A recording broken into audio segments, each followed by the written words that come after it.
Kanu aitodolkin nashoman na ajokan kotesom apugan ngesi LP aikeunu ejana kine lu opraimarem nu kere nges ikeunit Apolon na esomero lo Abule Tubur Primary School Rose Kalumem Obala erai esomero lo edukuntai okarulo ilukuminiarem nepetai ojatar ka enabalo idwe lu ede parete akwata kanyangon. Atukono ne jasi idwe akaisa ngono alu wongoni sap.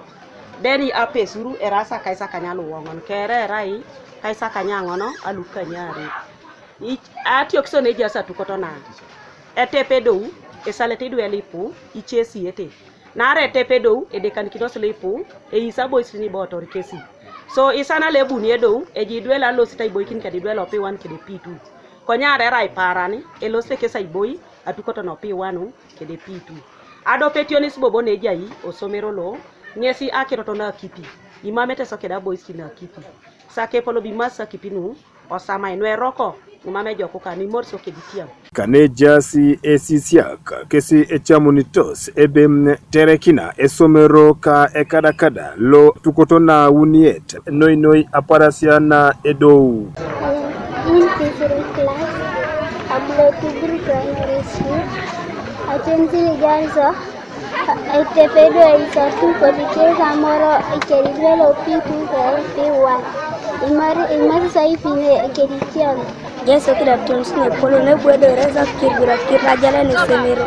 Rosa bong na toluna, angela, and spreading a palala bow. Agri redos da sua manara tepedo ema costly minas. That's the Samoche P2 to the P1. Kosodi Roberta Edonu la isishana kinan lo atukot na unietem ngis ebalam mamus na atukot ngesi ijaikit ashoman na idwe ebongi kwa noino etepedo jaunso kedani ngositi na lilim na ara edumun jobonebe etentilo aminait na ara jasi kede apede pedoeta aminait date si direct na jidwe palarakatita boy osodi kinyonda lopokalu pelu palarakata so edumi jobonebe rangi na tionisina menaso area munu kede osodi kini konya tetep dumi jobone bibo iso araba ta desks no ara icholongo iliboto ridwe ngunda menasa palarakata se menasidwe akuria ude boy eraida gwo ne mamecha mlara do bobokede esishana kin Eja ngunda Davida Egonu emeba lo komiti lo SMC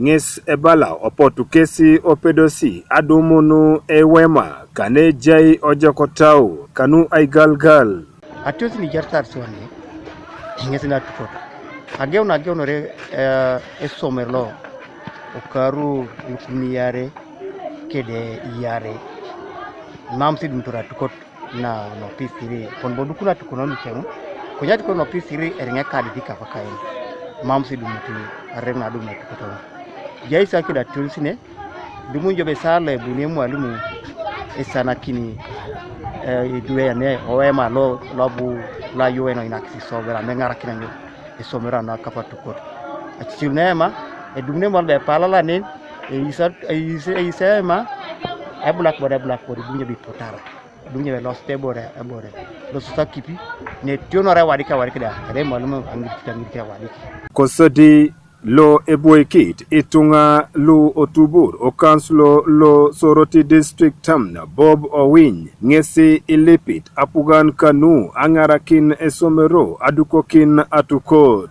tamango kwa pengare non aswamu na pedo ngenero kanslo enero committee kabosho na gelegela konyela madberenge swarota kie muto abunere ananyine be wero sakiro no depart rabosho ni womto beti dolo to yausa chamanari o meetings zikerelwa Shomano district ebe idio siriginwe pote soroti district local government orai under development or infrastructure development under the education department esomero le bidadu mneto atukoto ngesai Abule Tubur Primary School kwenye kwa na mamo nijeni iwori nyenja pugan budget cuts nyo ipwani ngosha aneduwe jasidu atunis ne polo noi Kanuka TV is Phil Popio o district taloka osoro team.